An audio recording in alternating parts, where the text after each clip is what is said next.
people's farms and helped people who came to the market to purchase goods carry their purchases.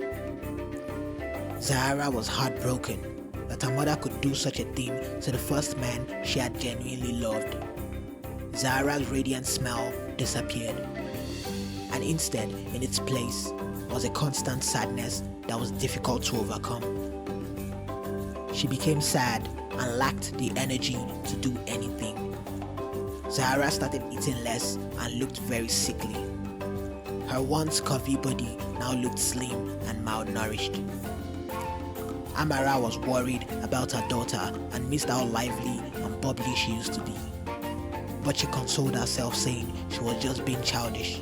She assumed that her daughter would eventually forget about Kofi and return to her happy, usual self.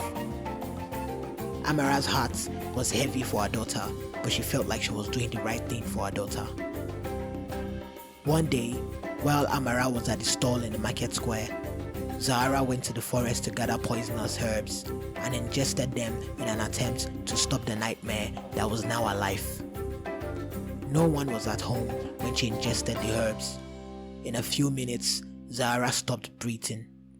Right before everything went quiet, she missed her mother and Kofi and wished that someone would come to save her from herself.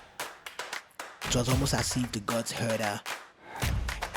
Amara forgot a cowrie pouch at home and came back to pick it up when she saw her daughter lying motionless on the floor. Amara screamed at the top of her lungs for help, hoping that someone would hear her and come to her aid. She held her daughter in her arms, crying uncontrollably.